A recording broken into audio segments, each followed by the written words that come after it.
Have you ever felt that fear or shyness is holding you back? That you have so much potential, but something inside just freezes you? You're not alone. Many of you struggle with self-confidence, but what if he told you there's a way to build it, step by step, just like the world's most successful people? Let me tell you a story about a salt merchant and his two sons.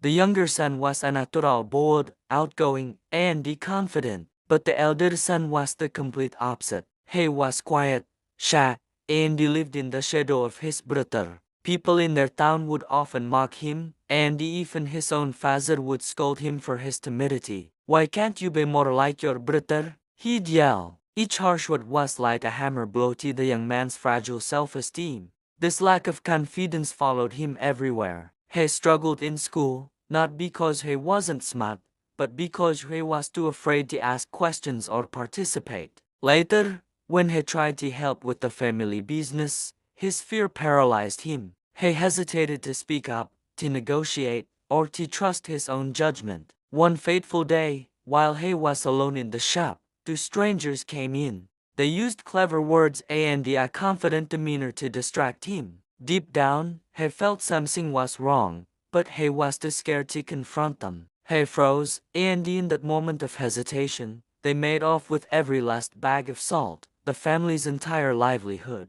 When his father found out, his fury was immense. He saw his son not as a victim, but as a failure. In a fit of rage, he disowned him, shouting, "You have no more son like you." The words shattered the young man's world. He was left with nothing, no family, no more home, and no more hope. He felt utterly worthless, a complete and total failure. He wandered aimlessly, his spirit broken, believing his life was over. Just as he hit rock bottom, a wise old man found him by the river, lost in despair. The old man didn't offer pity. Instead, he offered a lifeline. He looked the young man in the eyes and said, "Your life is precious. Failure is not the end. It is a lesson. Your real enemy isn't shyness, it's fear. But fear can be conquered." The old man gave him a challenge, a 3-day plan to rebuild what was broken. "Your confidence won't appear overnight," he explained. "You must build it,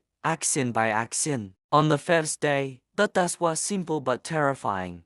Go into the village and talk to 10 complete strangers. Not to sell anything, just to ask about their lives and listen. The young man's heart pounded. His palms were sweaty, but he remembered the old man's words and he took the first step. The first conversation was awkward, the second a little less so. By the 10th, he was surprised to find he was actually enjoying it. He learned that people were not as scary as he imagined. On the second day, the challenge grew. Go to the village square, the old man instructed, and teach the children about the importance of water.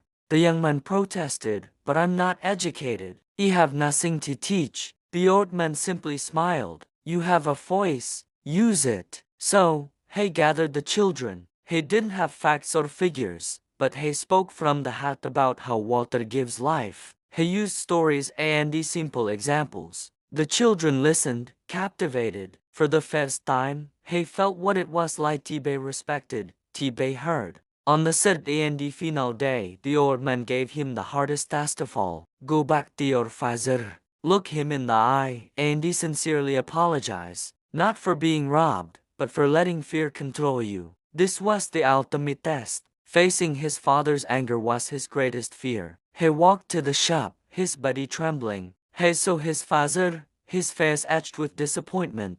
Taking a deep breath, he walked in and did exactly as the old man said. He apologized with a new, quiet strength in his voice. His father was stunned. He saw not the timid, frightened boy he had disowned, but a young man who stood tall, accepting responsibility. He saw a flicker of the man his son could become. In that moment, something shifted. The father's anger melted away, replaced by a glimmer of hope. He gave his son a second chance. That second chance was all he needed. The young man started small, applying the lessons he'd learned. He took action, even when he was scared. He spoke to customers, made decisions, and he learned from his mistakes. Over time, the one shy boy who was afraid of his own shadow transformed. He became a respected businessman, known for his wisdom and integrity, even more successful than his father. His story teaches us a powerful truth. Self-confidence isn't a gift you're born with. It's a skill you build. It's forged in the fire of taking action, especially when you're afraid. The world doesn't treat you based on who you are deep down. It treats you based on how you present yourself. So if you're feeling stuck, remember this story. Your journey to confidence starts with a single step. Talk to a stranger. Raise your hand in a meeting. Try something new, even if you might fail. Each small act of courage builds on the last, creating a foundation of self-belief that no one can ever take away from you. Believe in yourself. Take that first step, and watch how your world begins to change. Thanks for watching. If this story resonated with you, please like, share, and subscribe for more content to help you unlock your best self.